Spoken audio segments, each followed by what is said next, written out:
सोना चांदी ने इस बार दिवाली से पहले ही निवेशकों की झोली भर दी है। क्या आगे भी ऐसे ही मुनाफे की बरसात होगी या रुक जाएगी चमक? हम बात करेंगे गोल्ड और सिल्वर की तेजी पर। कैसे इनकी कीमतों ने निवेशकों को दिवाली से पहले ही मालामाल कर दिया। जानिए आने वाले दिनों में क्या होगी इनकी दिशा, किन वजह से मार्केट में आई है तेजी, और क्या अब भी निवेश का सही मौका है। इस पर बात करेंगे पृथ्वी फिनमार्ट के कमोडिटी डायरेक्टर मनोज कुमार जैन से। मैं हूं कमल शर्मा। मनोज जी, आपका स्वागत है मोलतोल में। नमस्कार कमल जी। जी नमस्कार। मनोज जी, क्या गोल्ड सिल्वर में रिटर्न निफ्टी की तुलना में अधिक बना रहेगा, या आपकी क्या राय है इस बार? मैं एक रोचक डेटा बताना चाहूंगा कि इस साल गोल्ड ने जहां 45.79% रिटर्न दिया है, वहीं सिल्वर ने 52.63% रिटर्न दिया, जबकि निफ्टी का यह रिटर्न केवल 6.59% है इस साल, जनवरी से अभी तक का। बिल्कुल यहाँ कमल जी, हमारा मानना है कि जिस तरह से जो पूरी दुनिया में अनिश्चितता का माहौल है तो उसको देखते हुए सोने और चांदी का जो बुल रन है अभी जारी रह सकता है। रिटर्न के लिहाज से भी हमारा मानना है कि यहाँ पे जो दोनों प्रेशियस मेटल्स है उनका अपर हैंड जो है आने वाले समय में भी बना रह सकता है। और सोना और चांदी अभी भी यहाँ पे जो लंबी अवधि का जो पॉजिटिव ट्रेंड यहाँ दोनों ही मूल्यवान धातुओं में चल रहा है, हमारा मानना है कि ये अभी यहाँ पे अगले और 1 से 1.5 साल कंटिन्यू होता हुआ नजर आएगा। और अभी यहाँ पे छोटा मोटा कूल ऑफ जरूर कीमतों में हो सकता है, लेकिन वर्तमान परिदृश्य में कोई बड़ी गिरावट की संभावना सोने और चांदी में नजर नहीं आती है कमल जी। जी, और मनोज जी, अगर गोल्ड सिल्वर की कीमतों में जो आक्रामक तेजी आई है, खासकर जब फेड ने ब्याज दरें घटाई, उसके बाद जो ये आक्रामक रुख पकड़ा है, इसकी वजह क्या? जो कि हम देख रहे हैं कि रोज सुबह मार्केट खुलने के साथ ही तेजी आती है। दिन में जब प्राइस आगे बढ़ते हैं तो हम देखते हैं कि हर बार वो नई हाई की ओर जा रहे हैं। देखिए यहाँ पे मार्केट जो है वो यूएस फेड की तरफ से 25 बेसिस पॉइंट के रेट कट को तो एक्सपेक्ट करके चल ही रहा था। लेकिन जिस तरह से जो पावेल साहब ने जैक्सन होल सिंपोजियम में संभावना जताई थी कि एक रेट कट तो हम करेंगे लेकिन आगे करेंगे कि नहीं वो इकोनॉमिक डेटा को देखते हुए निर्णय करेंगे, क्योंकि इन्फ्लेशन अभी भी वहां पे बड़ा कंसर्न जो है वो बना हुआ है। लेकिन जब यूएस के जॉब के डेटा आए उसके बाद वहां पे जो है एक बेचैनी जो है देखने को मिली। और जो सितंबर की जो पॉलिसी मीटिंग यूएस फेड की हुई वहां पे उन्होंने 25 बेसिस पॉइंट रेट कट के साथ ही आगे भी और 2 रेट कट की संभावना इस वर्ष के आखिर तक जताई। तो यहाँ पे यूएस फेड की तरफ से ब्याज दरों में एग्रेसिव कट की जो संभावनाएं जताई गई है उसने सोने और चांदी की कीमतों को सपोर्ट किया। दूसरा हम देख रहे हैं कि यूएस में जो जॉब मार्केट है वो काफी दबाव में है, उसके साथ ही जो हाउसिंग सेक्टर है वहां पे भी जो नए घरों की बाइंग है वो रिकॉर्ड निचले स्तरों पर पहुंचती हुई नजर आई है। तो कहीं ना कहीं जो यूएस की इकोनॉमी है वो यहाँ पे दबाव महसूस कर रही है। और जिस तरह से हायर यूएस ट्रेड टैरिफ का असर है तो वहां पे आगे इन्फ्लेशन में भी कोई कूल ऑफ होने की संभावना नजर नहीं आ रही है। इस सब के अलावा अगर हम बात करें तो यूएस फेड के अलावा यूएस जो प्रेसिडेंट है वो लगातार अपना आक्रामक जो रवैया है वो अपनाए हुए है। एक तरफ वह रशिया जो ऑयल रशिया की खरीद रहे हैं दूसरे देश, उनके ऊपर हैवी सैंक्शंस लगाने की बात कर रहे हैं। दूसरी तरफ रोज कुछ न कुछ नए एग्जीक्यूटिव ऑर्डर्स जो है वो जारी कर रहे हैं।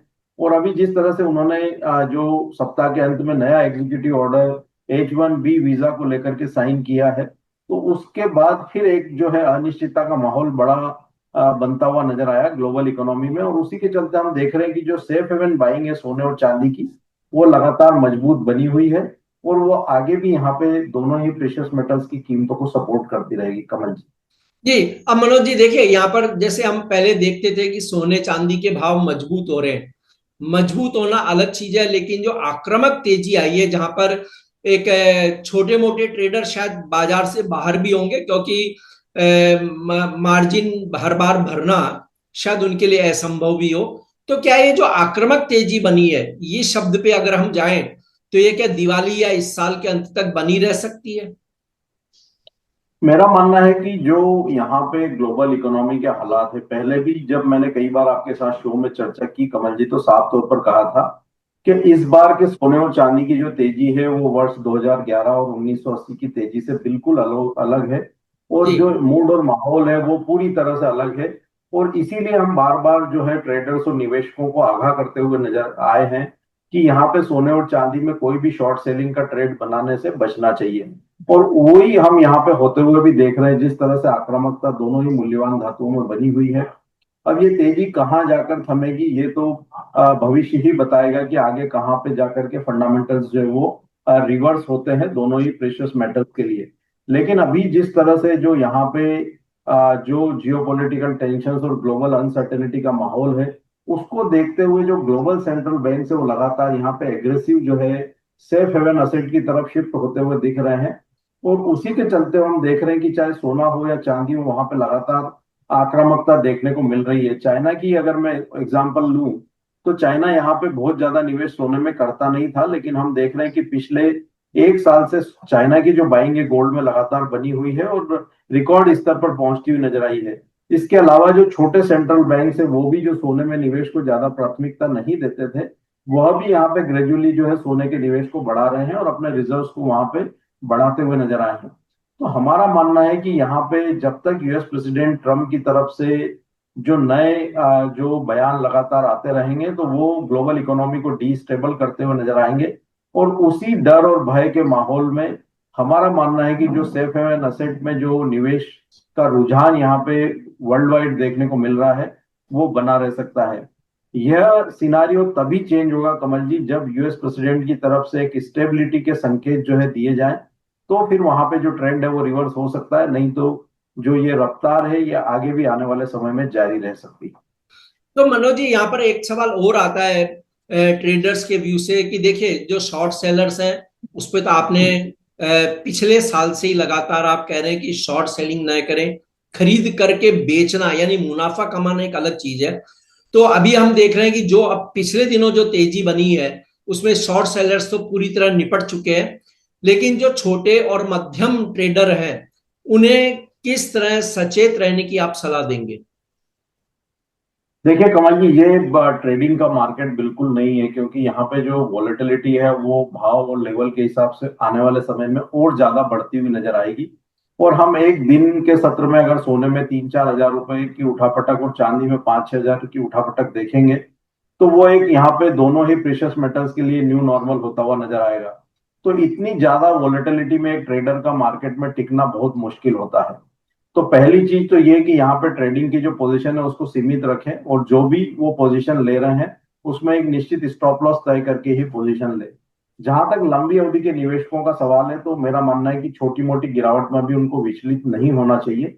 जो लंबी अवधि का ट्रेंड है वो बरकरार है। एसआईपी के रूप में निवेश करने वाले निवेशकों को भी यहाँ कोई डरने की जरूरत नहीं है, वो अक्यूमुलेट करते रहे।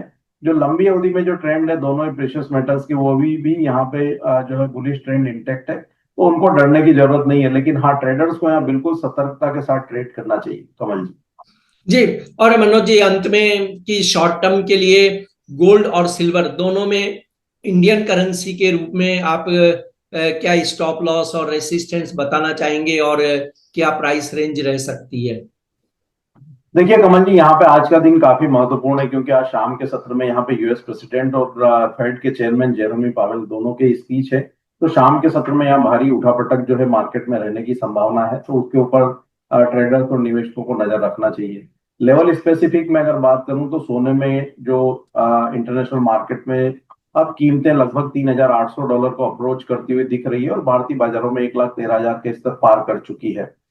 हमारा मानना है कि 3,800 का अगर साइकोलॉजिकल लेवल सोना इंटरनेशनल मार्केट में पार करता है, भारतीय बाजारों में जो ये लिमिट है 1,13,500 की है, ये स्तर पार होने के बाद अगला जो लेवल रहेगा इंटरनेशनल मार्केट में गोल्ड का 3,940 और $4,000 का रहेगा। उस लिहाज से अगर मैं बात करूं, तो यहाँ पे भारतीय बाजारों में जो रेंज रहेगी वो लगभग 1,16,000 और 1,18,000 की रहेगी। डाउन साइड में $3,650 सोने के लिए इंटरनेशनल मार्केट में अब यहाँ पे काफी अहम सपोर्ट जो रहेंगे। जब तक कीमतें $3,650 के स्तर को क्लोजिंग बेसिस पर ब्रेक नहीं करती है, यहाँ पे शॉर्ट टर्म का ट्रेंड भी जो है इंटेक्ट रहेगा पॉजिटिव की तरफ। उस लिहाज से अगर भारतीय बाजारों में देखें, तो जो रेंज है सोने की लोअर साइड में वो लगभग 1,08,800 या 1,09,000 हम कह सकते हैं। वो यहाँ पे अब एक स्ट्रॉन्ग बेस रहेगा। उसके नीचे अगर कीमतें फिसलेगी तो फिर वहां पे कमजोरी जो है वो थोड़ी देखने को मिल सकती है।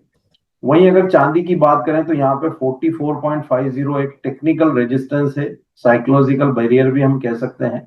वह लेवल अगर 2.50 के स्तर की ओर जाती हुई नजर आएगी। भारतीय बाजारों में अगर मैं बात करूं तो 1,34,800 की इमीडिएट रेजिस्टेंस है। यह लेवल अगर पार करेगी चांदी तो फिर हम वहां कीमतों को 1,40,000 से 1,45,000 की ओर जाते हुए देखेंगे। और भारतीय बाजारों में चांदी में जो अब सपोर्ट रहेगा निचले स्तरों पर $41.40 जो है अब काफी मजबूत सपोर्ट रहेगा। और उस लिहाज से भारतीय बाजारों में अगर बात करें तो 1,27,000 जो है अब इसका यहाँ पे बेस माना जाएगा, कमल जी। जी मनोज जी, आपका कोई डिस्क्लेमर?